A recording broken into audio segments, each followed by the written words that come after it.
I want to tell y'all about 3 birth chart books that I've been reading that have transformed my life. And I'm talking about changed it in a way that is indescribable.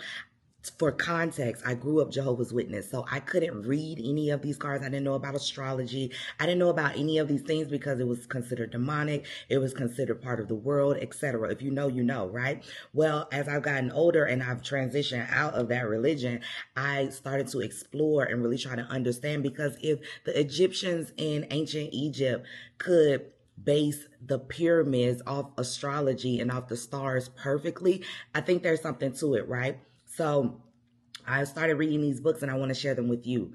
And you can take them for what it is, but I think they're worth looking into, right? So the first book that I read that was exceptional is Love Cards: What Your Birthday Reveals About You and Your Personal Relationships. This is the first book that I read.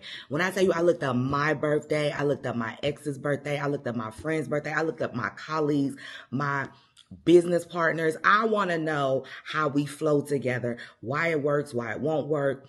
And so these introduce, I'm an 8 of diamonds. So on the back of it, it tells you, on the back, it tells you what your birth card is based on your birth date, right?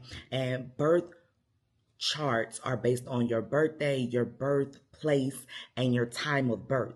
So all of this coincides with you, and they're, very specific to you almost. So this tells you about your karma cards, and your karma cards are like your personality and your characteristics, things that are not necessarily, like, I'm a Libra, but there's some things that I do that might be of another sign as well. So your karma cards tell you areas of growth and hidden abilities and qualities that you may have that you're not tapping into yet. So when I tell you Love Cards, the next book that I read that was absolutely incredible is The Gene Keys: Embracing Your Higher Purpose. When I tell you this book tells you that each individual person has a DNA sequence like your fingerprint, right? Everybody's DNA sequence is different.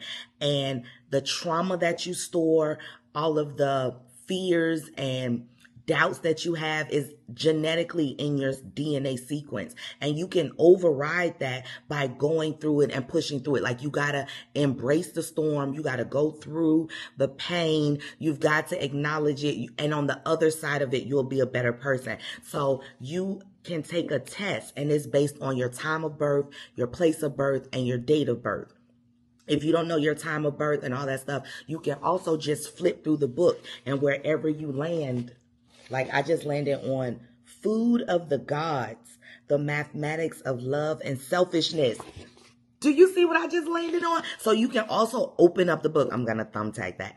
You can also open up the book and just read, and that will pertain to you as well. When I tell you this has changed my life, I can feel myself laying down in bed, sleep at night, and like rewiring my brain to go into my body, go into the DNA sequence that is full of fear of success, fear of failure, all of that stuff, and like overriding that system, changing that. No, we're getting that up out of here. Do you hear me? We're discarding that in this next season. So the Gene Keys is exceptional. I truly, truly love that. And then the final one, numerology with Tantra, Ayurveda, and astrology. When I tell you, this is based off your birth date. You add up your birth date together. So my birth date number adds up to 24, and 4 + 2 = 6. So my divine number, my psychic number is 6. And when I tell you this freed me, it says precautions for your psychic number, and it says they should forgive people who wrong them and not waste their energy entertaining thoughts of revenge,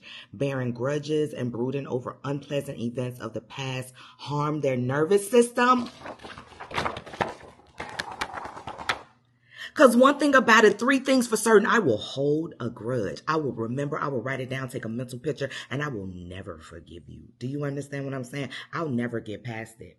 I'm petty as fuck in real life. Do you hear me? Because I'm good to people. So when you harm, or like when you do something against me, I take it personally. But this is saying, just let it go.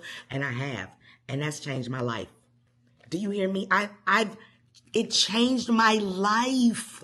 You got to get this book. So in the order that I think you should read them is numerology. This is number 1. I think you should absolutely read the Gene Keys number 2. And then after that, you should learn about relationships. But all of it is important when it comes to networking, when it comes to business environments, when it comes to the love of your life, when it comes to your family, when it comes to yourself. When I tell you I want to know thyself so bad, I don't want to do a DNA, a 23andMe. I don't trust none of that stuff. So I am on a journey to learn about my lineage, my heritage, more about me and how I can process and move throughout the world in my highest power. Do you understand what I'm saying? And these books are helping me do that. Let me know in the comments below if you've ever read these books, if you have any other books that you suggest that I read. I'm really on a journey and I'm looking for others that are on their journey as well. Let's link up together. Thank you, and I look forward to talking to you soon.